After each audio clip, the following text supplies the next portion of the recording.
विज्ञान के 50 प्रश्नों को हम 10 मिनट के अंदर खत्म करेंगे सुपर फास्ट एक्सप्रेस रिवीजन में। और उम्मीद करते हैं कि आपकी मनोविज्ञान चाहे जितनी खराब हो, इस वीडियो से बहुत अच्छी हो जाने वाली है, क्योंकि 50 क्वेश्चन वन लाइनर के तौर पर है। और ये आप बिल्कुल ना सोचें कि हमें कौन सा क्वेश्चन नहीं आ रहा है, बस ये देखें कि क्वेश्चंस का आंसर क्या है और क्या आप इन क्वेश्चंस को भूलेंगे तो नहीं एग्जाम के पहले पहले। क्लियर? तो सभी बच्चे तैयार हैं और उम्मीद करते हैं कि आप सभी देख रहे हैं गुरुजी वर्ल्ड एग्जाम स्टडी, एकमात्र चैनल है जो शिक्षक और शिक्षिका बनाता है। चलिए हम पहला क्वेश्चन आपके स्क्रीन पर देते हैं, यानी प्राचीन काल में मनोविज्ञान का अर्थ क्या हुआ करता था। हम बिल्कुल जीरो से देखिएगा, बिल्कुल लास्ट तक हम पहुंच जाएंगे 50 क्वेश्चन में मात्र 10 मिनट में। प्राचीन काल में मनोविज्ञान का अर्थ क्या हुआ करता था? आत्मा का विज्ञान। ये आपको पता है लेकिन आपने सेंस नहीं लगाया, लेकिन पता है ना, क्लियर आएगा ऑप्शन में, क्लियर कर दोगे, बिल्कुल डाउट नहीं होना चाहिए। तो आत्मा का विज्ञान कहा जाता था प्राचीन काल में मनोविज्ञान को। क्लियर? बहुत बढ़िया, कंसंट्रेशन होना चाहिए इस वीडियो में, जो भी काम करिए खत्म करना है। मनोविज्ञान को आत्मा का विज्ञान किसने कहा था? दिमाग लगाओ, किसने कहा था? तो आपको याद होगा कि आपने अरस्तु को पढ़ा होगा, है ना? अरस्तु को पढ़ा होगा कि मनोविज्ञान को आत्मा का विज्ञान कहने वाले साइकोलॉजिस्ट हैं वो एरिस्टोटल है, अरस्तु हैं। क्लियर हुआ? चलिए सुपरफास्ट में हम चलेंगे नेक्स्ट क्वेश्चन पर कि 17वीं शताब्दी में मनोविज्ञान को क्या कहा जाता था और किसने कहा। यार याद रखिएगा कि 17वीं, अब 16वीं शताब्दी में आपको याद है ना, आत्मा का मनोविज्ञान कहा जाता था। हम आगे बढ़े तो हमें 17वीं शताब्दी मिली, तो 17वीं शताब्दी को हमने देखा कि मन या मस्तिष्क का मनोविज्ञान कहा गया। और कहा किसने? पेम्पोलॉजी ने। तो दो क्वेश्चन बने, पेम्पोलॉजी ने मनोविज्ञान को कहा क्या? तो आंसर होगा मन और मस्तिष्क का मनोविज्ञान। मन और मस्तिष्क का मनोविज्ञान किसने कहा? पेम्पोलॉजी ने कहा। पेम्पोलॉजी ने अगर मन और मस्तिष्क का विज्ञान कहा है तो यह जो है किस सदी की बात है? 17वीं सदी की बात है। ये 4 से 5 तरीके के क्वेश्चंस आपको एग्जाम में ट्रेंड करते हैं। आगे बढ़ते हैं, 18वीं शताब्दी में मनोविज्ञान को क्या कहा गया? तो मैं कह सकता हूं आपसे कि जो 18वीं और 19वीं शताब्दी है, तो उसमें हमने देखा कि मनोविज्ञान 18वीं शताब्दी के अंत और 19वीं शताब्दी के शुरुआत में चेतना का मनोविज्ञान कहलाया। अब क्वेश्चन यहां से कई बार बना है कि विलियम जेम्स ने मनोविज्ञान को क्या कहा है, या चेतना का विज्ञान किसने जो है कहा है। तो चेतना का विज्ञान कहने वाले साइकोलॉजिस्ट थे विलियम जेम्स और विलियम बुंट। यानी आपको ट्रिक बताता हूं, विलियम वाले जितने भी शब्द हैं वो चेतना को मानते थे। क्या? विलियम वाले सारे जो बच्चे यहां पर देख रहे हैं, जो विलियम पढ़ रहे हैं, तो यार याद रखिएगा, जो विलियम वाले जो आपको वर्ड दिखे वो आपको चेतना से ही लगाना है। ट्रिक आपको याद रखनी है, चेतना का मनोविज्ञान 18वीं और 19वीं शताब्दी में हम मानते हैं। फिर एक आया 20वीं शताब्दी में। अच्छा, 20वीं और 21वीं शताब्दी को आप खूब अच्छी तरीके से जानते हो कि 20वीं शताब्दी में मनोविज्ञान को क्या कहा जाता था? जो भैया वॉटसन ने कहा है, व्यवहारवाद का मनोविज्ञान। यानी 20वीं और 21वीं शताब्दी जो हम परमानेंट कह रहे हैं कि मनोविज्ञान अब जो है व्यवहार का मनोविज्ञान कहलाएगा। यानी बिहेवियरिज्म की बात करें, बिहेवियरिज्म एक पुस्तक भी है जिसको लिखा है मिस्टर वॉटसन लिखा है, ये भी आपको याद रखना है। क्लियर हुआ? चलिए, शिक्षा मनोविज्ञान की पहली पुस्तक किसने लिखी और कब लिखी? शिक्षा मनोविज्ञान की पहली पुस्तक, आपको पता है आंसर? बिल्कुल आपको पता है। जैसे अगर हम बात करें कि यार देखो शिक्षा मनोविज्ञान के जनक कौन है, तो आप दिमाग लगाओगे ना कि भैया कहीं ना कहीं मिस्टर थॉर्नडाइक की बात हो रही है। और अच्छा, ऐसे भी दिमाग लगा सकते हो कि पहली पुस्तक मनोविज्ञान की कौन सी कहलाती है, तो आप कहोगे कि थॉर्नडाइक ने जो लिखी होगी, क्योंकि पहला जो मनोवैज्ञानिक है, शैक्षिक मनोवैज्ञानिक भी आपका कहलाता है थॉर्नडाइक। तो क्वेश्चन कई बार से बनता है यहां से, यानी पहली मनोविज्ञान की पुस्तक भी थॉर्नडाइक की है। और कब आई? 1903 में। आपने शिक्षा मनोविज्ञान एक पुस्तक पढ़ी होगी, वो कहीं ना कहीं किसकी है? थॉर्नडाइक की है। पहला शैक्षिक मनोवैज्ञानिक कौन है? थॉर्नडाइक है। और शिक्षा मनोविज्ञान के जनक कौन है? थॉर्नडाइक है। बताओ कितने तरीके से क्वेश्चंस बनेगा भैया। क्लियर हुआ? 7वां क्वेश्चन, शिक्षा का अधिकार अधिनियम कब बना? शिक्षा का अधिकार अधिनियम बना है दोस्तों 2009 में। शिक्षा का अधिकार अधिनियम 2009 में बना है, लेकिन हमने पिछले वीडियो में चर्चा किया था कि शिक्षा का अधिकार अधिनियम बनने की बात अलग है, भारत में लागू कब हुआ यह बात बहुत बड़ी आती है। तो दोनों क्वेश्चन को बहुत ध्यान से रखना है याद कि जब क्वेश्चन में कहे कब बना है तो आप 2009 मारिएगा, जब क्वेश्चन में पूछे कब लागू हुआ है तो आप 2010 मारिएगा। समझ में आया? बिल्कुल समझ में आना चाहिए। 2010 यहां पर लागू होना है, 1 अप्रैल 2010। शिक्षा का निःशुल्क एवं अनिवार्य शिक्षा अधिनियम के तहत कितने वर्ष के बच्चों को निःशुल्क शिक्षा दी जाती है? यहां पर आपको बताना है। सभी बच्चों से कहना चाहेंगे कि रिवीजन होना चाहिए और हर बच्चे का हर सेक्शन मजबूत होना चाहिए। सुबह 9 से लेकर रात के 11 बजे तक क्लासेस का सिलसिला यहां पर थमता नहीं है, क्योंकि बनाते हैं हम शिक्षक और शिक्षिका। चैनल को अच्छा लगे तो सब्सक्राइब कर लेना, वरना एंजॉय करते रहिए आप। शिक्षा का निःशुल्क अनिवार्य शिक्षा की बात करें, 6 से 14 वर्ष के बच्चों को यहां पर यह सुविधा प्रदान की जाती है भारत सरकार के द्वारा। शिक्षा के मौलिक अधिकार संविधान के किस अनुच्छेद से लिए गए हैं? वेरी वेरी मोस्ट इंपॉर्टेंट, जबरदस्त क्वेश्चन है।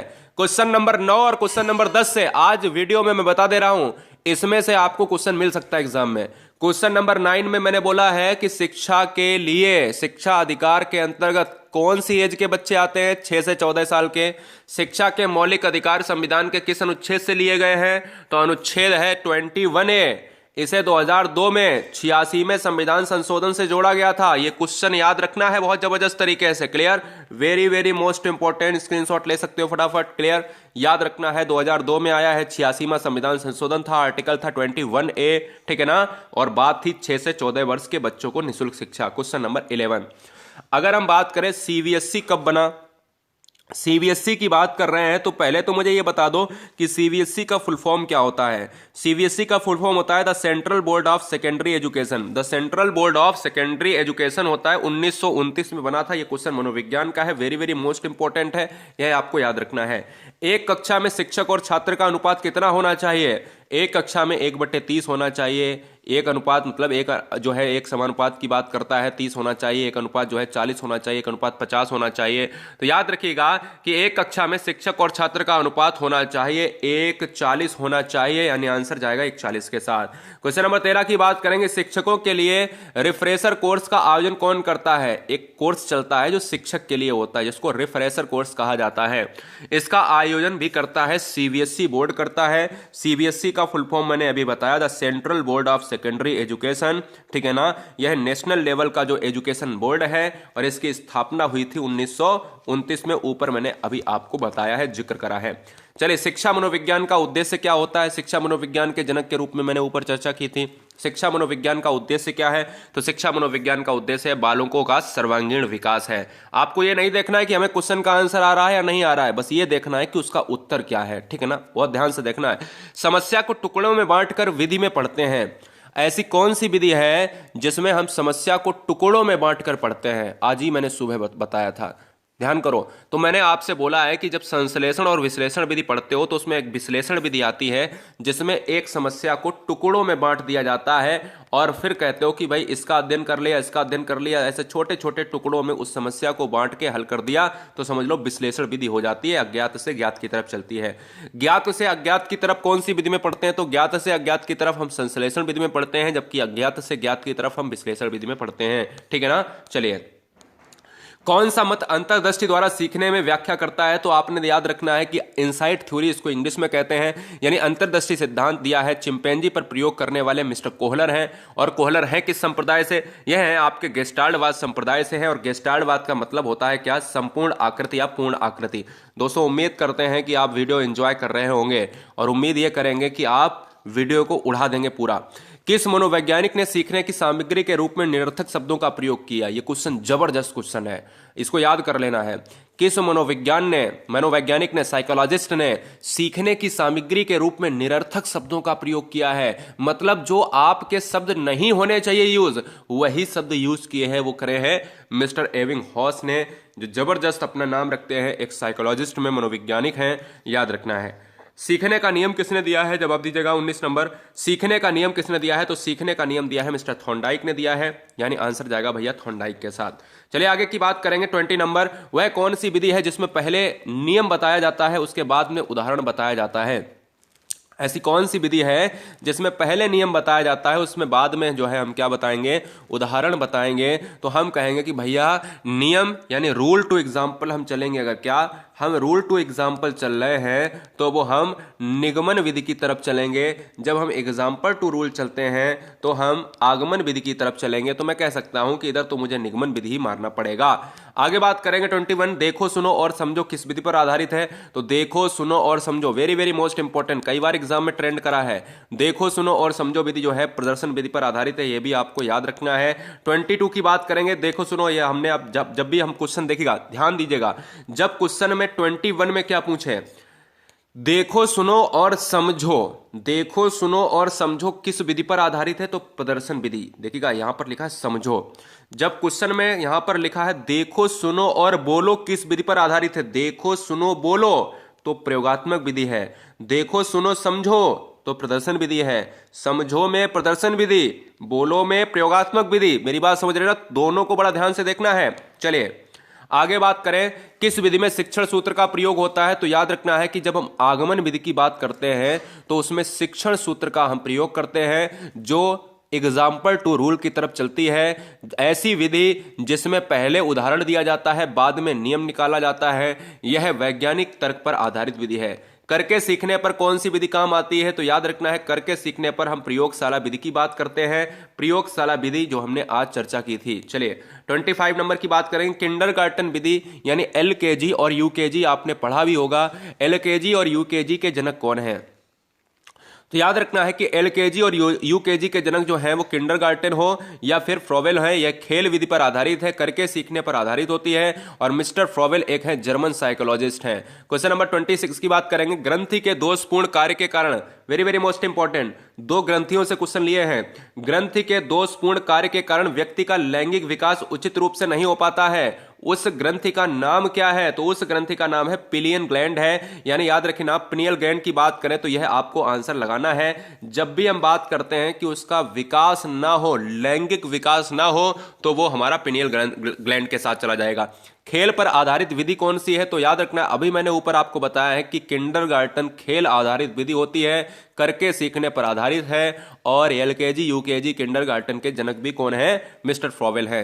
चलिए आगे बात करेंगे, अतिरिक्त शक्ति के सिद्धांत का संबंध किससे है, वेरी वेरी मोस्ट इंपॉर्टेंट, ये क्वेश्चन आपके लिए नया है। अतिरिक्त शक्ति के सिद्धांत का संबंध किसने दिया है, संबंध किसने दिया है, तो आप याद रखिएगा, यह आपको बताना, मैंने कल वीडियो में बताया था, जल्दी से बताइएगा कि अतिरिक्त शक्ति सिद्धांत के जनक कौन है, और अतिरिक्त शक्ति के सिद्धांत का जो रिलेशन है वो किससे है। तो यार याद रखो, जब हम किसी भी चीज को, हम ट्रिक क्या लगाएंगे, हम ट्रिक ये लगाएंगे, जब हम किसी चीज को फुटबॉल में किक मारते हैं, बैट बॉल से हम बॉल को छक्का मारते हैं, तो हम क्या करते हैं, हम शक्ति लगाते हैं, बहुत ज्यादा पावर लगाना पड़ता है। तो आपको याद है ना, वो किस में लगाते हैं, हम खेल में लगाते हैं। तो याद हो गया, कभी नहीं भूलोगे। Psychology from the standpoint of behaviourist की बात करेंगे, यानी व्यवहार से संबंधित है, तो हम कह सकते हैं कि यह किसकी रचना है। अच्छा, एक पुस्तक आती है बिहेवियरिज्म, ठीक है ना, बिहेवियरिज्म किसकी पुस्तक है, तो मैं कहूंगा कि यह है आपकी वॉटसन की। क्लियर, वॉटसन की है। एक हम कहेंगे कि एक आती है आउटलाइन ऑफ साइकोलॉजी, क्या, आउटलाइन ऑफ साइकोलॉजी पुस्तक है, ये किसकी है, यह विलियम मैकडूगल की है। और अगर हम कह दें शिक्षा मनोविज्ञान, वो किसकी है, तो कि आपकी किसकी जाएगी, थॉर्नडाइक की। ऐसे ही मैं कह दूं कि भाई psychology from the stand point, तो यह भी किसकी है, वॉटसन की है। वेरी वेरी मोस्ट इंपॉर्टेंट, जो व्यवहारवाद के जनक हैं। 30 नंबर देखिएगा, बाल विकास को सर्वाधिक प्रभावित करने वाला कौन सा कारक है। बाल विकास को सबसे ज्यादा प्रभावित करने वाला कारक जो है वो खेल कूद का मैदान है, क्योंकि खेल कूद के मैदान में प्रत्येक बच्चा, हर धर्म का बच्चा होता है, इसमें कोई नहीं देखा जाता है कि क्या है, हर तरीके का बच्चा होता है, हर जाति का बच्चा होता है, और हर मानसिक क्षमता का बच्चा होता है, हर अलग अलग शारीरिक क्षमता का बच्चा होता है, जिससे हमें क्या मिलता है, जिससे हमें पूरी तरीके से क्या ज्ञान मिलता है। बाल विकास उसमें प्रभावित होगा, अच्छा हो सकता है, खराब हो सकता है, दोनों तरीके का हो सकता है। सामाजिकता का विकास भी सबसे ज्यादा होता है। चलिए 31, प्रथम बाल निर्देशन केंद्र किसके द्वारा खोला गया था, प्रथम बाल निर्देशन केंद्र खोला गया था विलियम हिली के द्वारा। Very very most important, William हिली के द्वारा खोला गया था। 32, किसकी क्रियाशीलता का संबंध मनुष्य की पाचन शक्ति से भी होता है, किसकी क्रियाशीलता का संबंध मनुष्य की पाचन शक्ति से होता है, तो अभिव्रक ग्लैंड होती है, वही होता है हमारा आपका स्टमक, जो है स्टमक से रिलेट करता है। और क्वेश्चन नंबर 33, संरचनात्मक अधिगम सिद्धांत जोर देता है, संरचनात्मक अधिगम सिद्धांत जोर देता है विद्यार्थियों द्वारा नवीन ज्ञान की संरचना पर। और 34 की बात करेंगे, शब्द इंडेंटिकल एलिमेंट्स की बात करें, यानी जो अगर बात करें समान तत्व निम्नलिखित में से गहन संबंध रखता है। जो आइडेंटिकल की बात करता है, आइडेंटिकल एलिमेंट्स जो है संबंध रखता है वो अधिगम स्थानांतरण। वेरी वेरी मोस्ट इंपॉर्टेंट, अधिगम स्थानांतरण क्या होता है, जब हम किसी कार्य को सीखते हैं और अपना ये सीखा हुआ ज्ञान यानी पूर्व ज्ञान अगर हम किसी दूसरे ज्ञान में हम लगा देते हैं तो वो आपका हो जाता है अधिगम स्थानांतरण। अगर वो काम आ जाता है तो वो धनात्मक है, अगर वो काम नहीं आता है वो ऋणात्मक है। ठीक है ना, मेरी बात समझ रहे ना? अगर वो नुकसान करता है तो ऋणात्मक है। जैसे जैसे मैंने अगर साइकिल चलाई और साइकिल चलाना सीख गया और मैंने मोटरसाइकिल कुछ दिन बाद चलाई, तो ये क्या है, इसमें अपना साइकिल का ज्ञान सीखा हुआ मोटरसाइकिल में लगा दिया और मैं सीख गया, तो मैं कह सकता हूं कि आपका अधिगम स्थानांतरण हो गया। तो आइडेंटिकल एलिमेंट्स जो है वो दो है संबंधित है अधिगम स्थानांतरण। क्वेश्चन नंबर 35, छोटा शिशु खिलौनों तथा अन्य वस्तुओं को फेंककर उसके भागों को अलग करके किस भाव को दर्शाता है? तो याद रखना है कि छोटा शिशु खिलौनों तथा अन्य वस्तुओं को फेंककर उसके भागों को अलग करके किस भाव को दर्शाता है? तो जिज्ञासा प्रवृत्ति। जिज्ञासा प्रवृत्ति क्यों? क्योंकि एक बच्चे के सामने अगर मैं प्लास्टिक का कबूतर रख देता हूं तो उसने क्या, उसका जो है पंख निकाल दिया, उसका पहिया निकाल दिया, उसका चोंच निकाल दिया, उसका या कोई भी चीज है, तो वो क्या करता है, वो देखता है कि अंदर इसके है क्या, है क्या। तो उसको क्या है, उसको जिज्ञासा की प्रवृत्ति है कि भैया इसमें क्या निकलने वाला है। तो मेरी बात समझ गए ना? तो ये चीजें आपको पता होंगी, खुद ही आपने किया होगा। स्फूर्ति अवस्था कहा जाता है, तो स्फूर्ति अवस्था कहा जाता है, बाल्यावस्था को कहा जाता है, और इसको मिथ्या परिपक्वता की एज भी कहा जाता है। बच्चा झूठ भी इसी अवस्था में बोलता है, शुरू करता है। यहां पर अगर बात करें क्वेश्चन नंबर 37, प्रतिबिंब, अवधारणा, प्रतीक एवं संकेत, भाषा, शारीरिक क्रिया और मानसिक क्रिया अंतर्निहित है। यह क्वेश्चन आपके लिए छोटा सा क्वेश्चन नहीं है, बड़ा सा क्वेश्चन है और कल्पनात्मक क्वेश्चन है। देखिएगा, जब प्रतिबिंब की बात करें, प्रतीक एवं संकेत की बात करें, तो आपके दिमाग में विचारात्मक और तर्क संगता की बात होगी और कल्पना शक्ति की बात होगी। तो मैं कह सकता हूं कि ये सिंपल सी बात है, विचारात्मक से आप जोड़ेंगे। क्वेश्चन नंबर 38, वातावरण वह बाहरी शक्ति है जो हमें प्रभावित करती है, किसने कहा था? तो आप जानते हो, बहुत ज्यादा प्रचलित है, बहुत बार एग्जाम में ट्रेंड करा है, कितनी बार एग्जाम में आया, हर पेडागोजी में आ चुका है यार। मिस्टर रॉस को आपने खूब सुना होगा, यानी मिस्टर रॉस ने आपका यह कथन दिया है। क्वेश्चन नंबर 39, बुद्धि परीक्षण निर्माण के जन्मदाता कौन है? बुद्धि परीक्षण निर्माण के जन्मदाता कौन है? जवाब दीजिएगा फटाफट। 39 की बात करें तो अल्फ्रेड बिने के साथ जाएगा। बुद्धि परीक्षण निर्माण के जन्मदाता कौन है? अल्फ्रेड बिने हो जाएंगे, यह आपको याद रखना है। संवेदना ज्ञान की पहली सीढ़ी है, यह कथन किसका है? संवेदना ज्ञान की पहली सीढ़ी है, यह कथन किसका है? तो यह कथन है मानसिक विकास का। यह कथन किसका है? मानसिक विकास का। इसमें कोई साइकोलॉजिस्ट नहीं था। चलिए 41, ब्रिजेज के अनुसार उत्तेजना भाग है। ब्रिजेज के अनुसार उत्तेजना किसका भाग है? तो ब्रिजेज के अनुसार उत्तेजना जो है संवेगात्मक विकास का भाग है, इमोशंस पर आपके डिपेंड करता है, तो आपको ये याद रखना है। क्वेश्चन नंबर 42 की बात करेंगे, तर्क, जिज्ञासा तथा निरीक्षण शक्ति का विकास शुरू होता है, किस आयु पर शुरू होता है? तर्क कब बच्चा शुरू करता है? जिज्ञासा, कोशिश करो, मैंने आपको बताया है, आपने 11 साल की बात करी थी ना, मैंने आपको बताया था कि बच्चा 11 साल के शुरुआती 11 साल के दौर में जब प्रवेश करता है तो वो बच्चा यहां पर तर्क निरीक्षण की शक्ति को प्राप्त कर लेता है, बच्चा तर्क करने लगता है।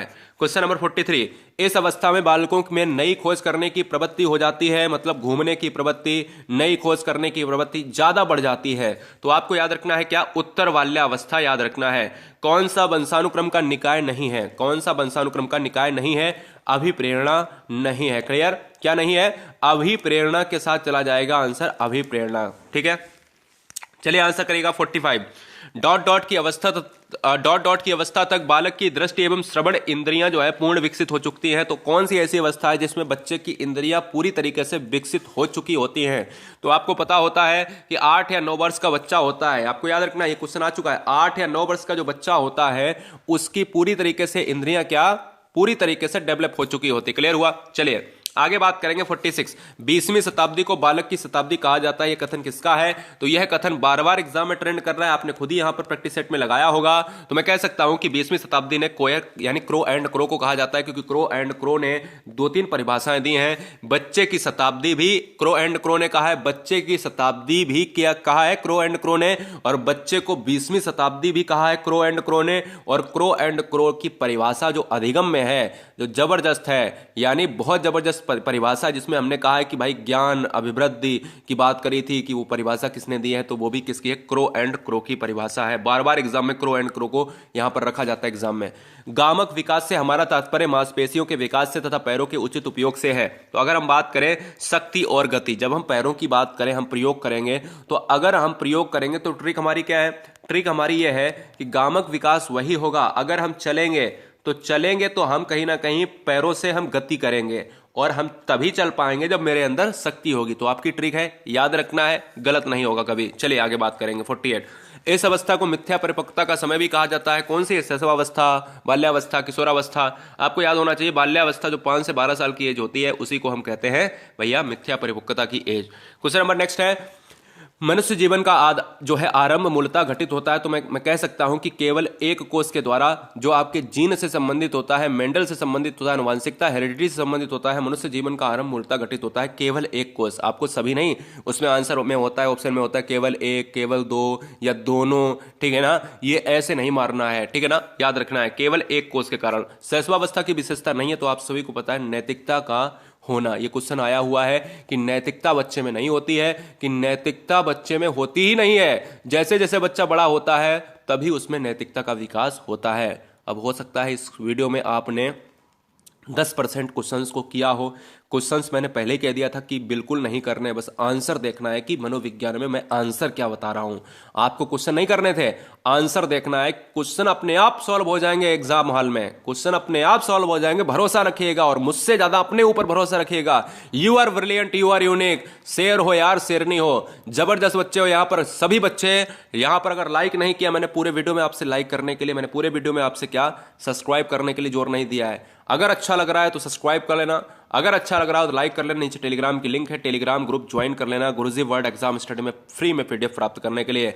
सभी को आदाब, सत श्री अकाल, ताल ठोककर जय महाकाल, इनकलाब जिंदाबाद, वंदे मातरम। और फिर मिलेंगे थोड़ी ही देर में नेक्स्ट वीडियो में, सुबह 9 बजे, 11 बजे, 1 बजे और 8 बजे रात में, और रात में 10 बजे। चलिए, वंदे मातरम।